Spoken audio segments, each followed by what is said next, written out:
Welcome back. You're still watching Nile Cruise here on Nile TV International, coming to your way from the Museum of Islamic Art, one of the oldest and most important museums in the Islamic world. And to those who are not passionate about the power of museums, it can often seem that such institutions are merely places where old objects go to enjoy their final years. But despite this, there is a strong case to be made that museums are more relevant today than they have ever been. So how can museums contribute to social and cultural change, from addressing key social issues to transforming how we see the future?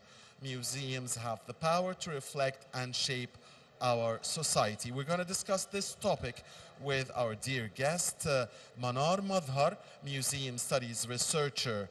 Thank you very much, Manar, for joining us. It's a pleasure to have you with us. Thank you. And Manar, tell us first of all, you had a project, a well-known project, which is the Museum of the City, an idea that, your authentic idea. Tell us more about it, and how far have you gone in implementing it, and all the latest developments about the Museum of the City, that great idea, really. No doubt that the capital city of Egypt, Cairo, has a distinctive and huge narrative board that needs to be told. It reflects the values of tangible and intangible heritage of the city and what happened since the beginning of Midan Hayy al-Ismailiyya and the urban development and what happened in the city. Ismailia Heliopolis? Heliopolis? No, Midan Ismailia is now Midan al-Tahrir. Okay. So yeah, we are talking about the Old district. name of Tahrir. Yes, we are talking about the district where Khedive Cairo or downtown area is where right now. And so yeah, the City Museum of Khedive Cairo is going to be people focused. For preserving the values of tangible and intangible heritage for people. We are going to listen to the stories from people who are there and everyone living in the city, the visitors and the passerbys. Everyone sure have a story for us to tell and maybe an object to tell us more about their experience and their memories and thoughts of about their city. And what are the contributions and what their country is doing to preserve their city and assure its sustainability. How far have you gone in implementing, your project, the City Museum or the Museum of the City? I mean, what have you done and what is there still to be done? Assuredly, for a master thesis, it is so hard to make the whole museum. So for me, I did like the plan for the museum, and I did like the topics and the themes that are going to be general and permanent inside the museum, because we know every museum has its permanent exhibition and it has its temporary exhibition. In addition to the activities and the workshop that the museum offers for the public and the visitors and even people who didn't visit the museum, we need to reach them through outreach programs. And yes, that's what I did inside the museum and designing the showcases, and I chose some objects to put them inside the showcases and to exhibit them. For sure, every object has its own story and has its own concept that we need to focus on, and what we want to tell, behind the story, behind every object. Not antiquities, but objects related to people and stuff related to the city. And even if we are in the streets, we can see traces of the old city, the fire extinguishers that used to be in Khedive Cairo since the Khedive Ismail established it. And yes, stuff like that in the city. Okay, so from your perspective, Where should this museum be established? For sure, it's something for the country's vision and the ministry. But yes, it has to be in Cairo. Like, if we are going to repeat the project of a city museum in Egypt, so in any other city, not Yeah, Cairo, so yeah. it has to be in the In the same middle, city, in yeah. the heart of the city. So in Cairo, we could choose the downtown area, and if it's clogged with buildings and we cannot establish the museum there, maybe we could choose an area like the citadel of Salah ad-Din. We could have like places there to have the museum. Yes. So, what makes this museum? It's obviously very different from other museums, but since it was your idea, so I think there's no one better than you to tell us what makes it different. Actually, what makes a difference, it's inside the mission and the vision of this museum. So this museum has like two missions. The first mission that entitles the heritage preservation in the city and what we need to keep in our memory for the city. And the second one entitles the people of the city. Nowadays in Egypt, in the revolution of the museums, we have to focus more on people, not just objects. People are the subject of my museum, the City Museum of Khedive Cairo. So yes, we are focusing on people, like we want to position them as a co-creators along with the museum staff. We used to see like curators and other stuff in the museum, setting the museum, choosing the objects, putting the scenario, and even the topics of the museum, like just experts that used to determine what we are going to exhibit and stuff like that. But in the city museum is focused on just people. So people are invited, people of the city, for sure, in Cairo, are invited to come to the museum and give us their perspectives. For sure, we have multi perspectives in Cairo, and we have diversity in people, and that it's not just one community, it's a fabric of multi communities that they are merged in one city, and everyone with a different background from the other. So that's why it is a participatory museum and a museum that fulfills the diversity vision that every museum has to look for right now. It's perfect, Manar, and this would contribute to, you know, what we were talking about, social, I guess, and cultural change, and it's a museum, I guess, by the people and for the people. So we commend your efforts and good luck to the very end in that regard. Now I want to ask you about this great museum that we are in, the Museum of Islamic Art, one of the oldest, one of the most important in the Islamic world. How do you see this great museum? Actually, when I walk in this museum as a museologist or one who thinks like in a theory of museums, I like this museum.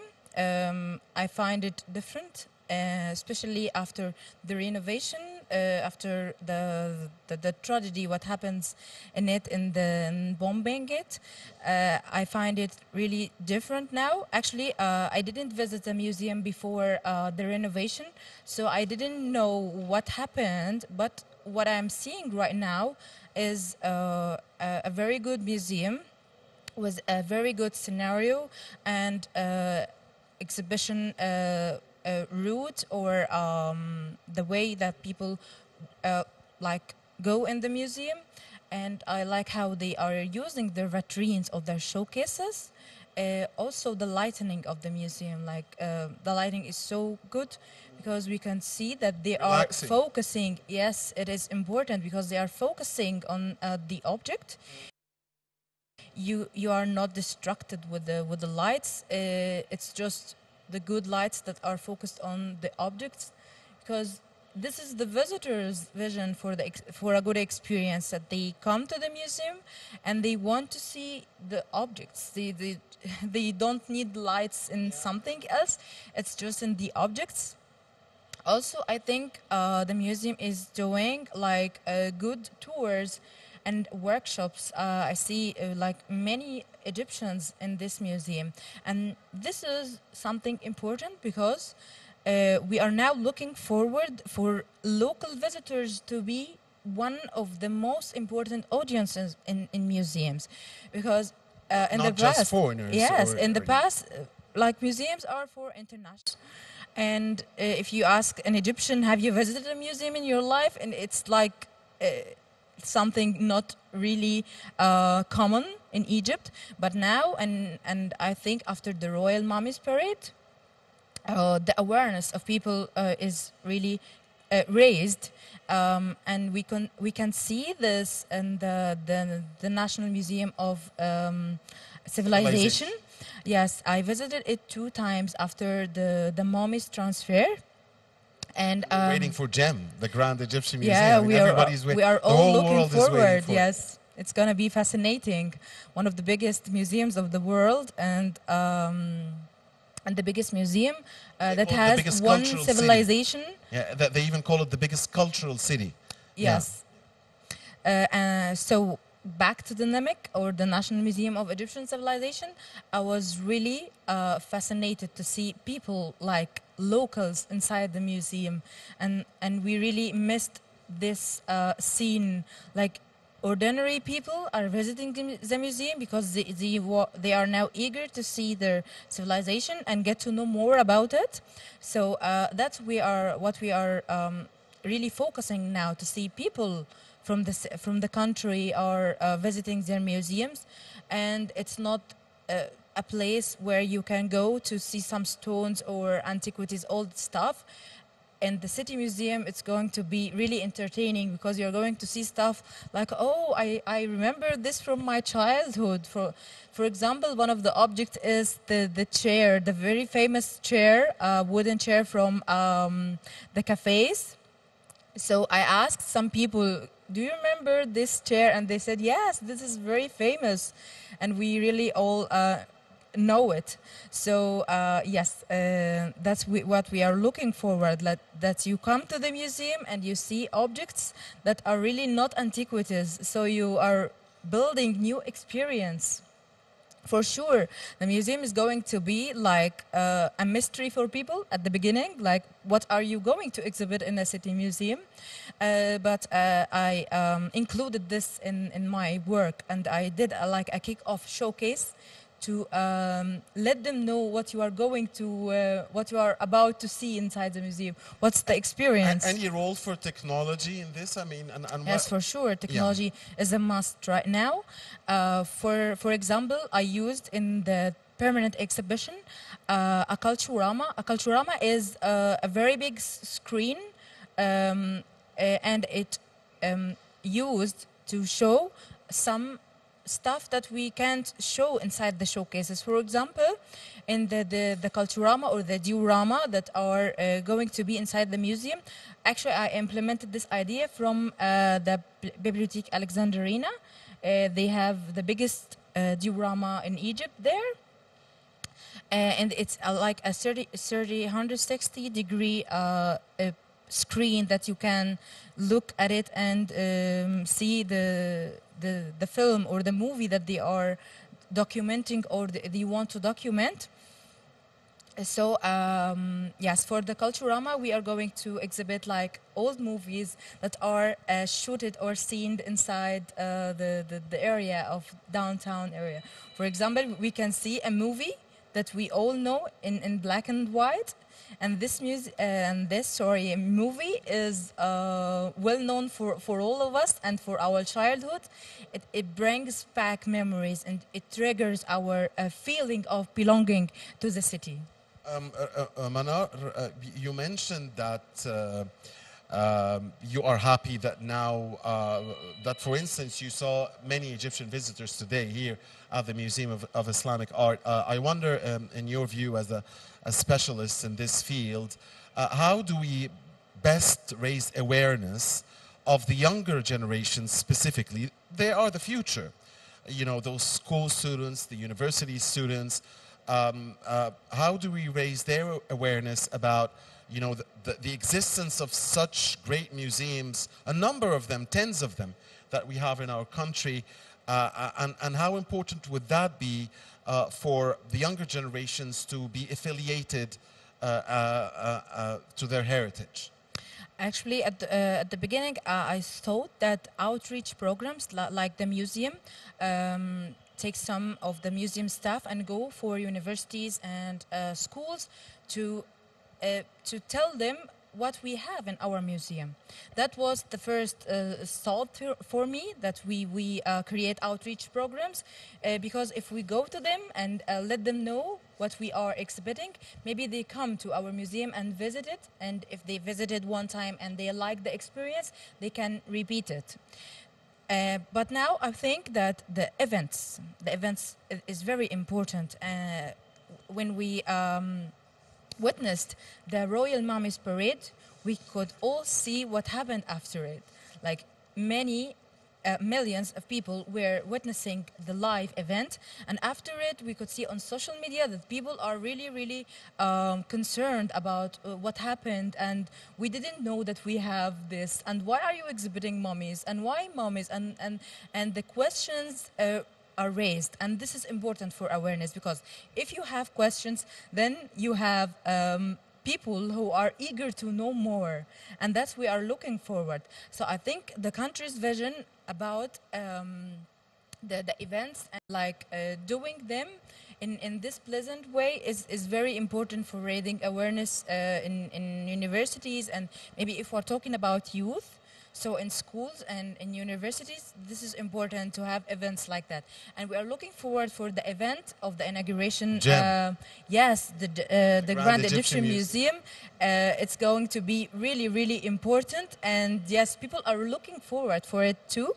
Actually, there was an event. It wasn't really with a great propaganda, but if you know that the Khufu's boat, royal boat, were transferred from the Khufu's museum. It's inside the pyramids. It was transferred to the Dome because they are going to exhibit it there. Yes, the ministry also prepared the celebration for it, and it was really fascinating to see the boat that were used for transferring the huge blocks that built the pyramids. It was discovered there in the Giza Plateau, the Pyramids Plateau, and it remained there at the museum of the Khufu's boat. And after that, it's now in the Dome. So this is also an event. We have to repeat the events and prepare for them very well to expect more awareness to be raised, because you can't force people, like you have to know your civilization. It's not like that. It's like you have to force them to ask questions. Yeah, yes, to be interested, because if they are interested, they will have a good experience. Indeed, on that note, and I think we are getting there. We are moving there. There is great care and interest nowadays. Isn't that right, Manar? For history, for heritage, because there is great care, as you mentioned, by the state for this area. We have tens of museums really across all of Egypt's governorates, and we are renovating, we are reopening new ones. You are having a new idea, and of course, GEM, the Grand Egyptian Museum, that shall be an event for the whole world and not just for Egyptians. Dear viewers, on behalf of you, we thank very much our dear guest, Manar Madhar, Museum Studies researcher. Thank you, Manar, very much. Thank you for having me. It's been a great pleasure. Hope to see you again. Thank you. And please stay with us. We'll be back here on Nile Cruise shortly. Don't go away.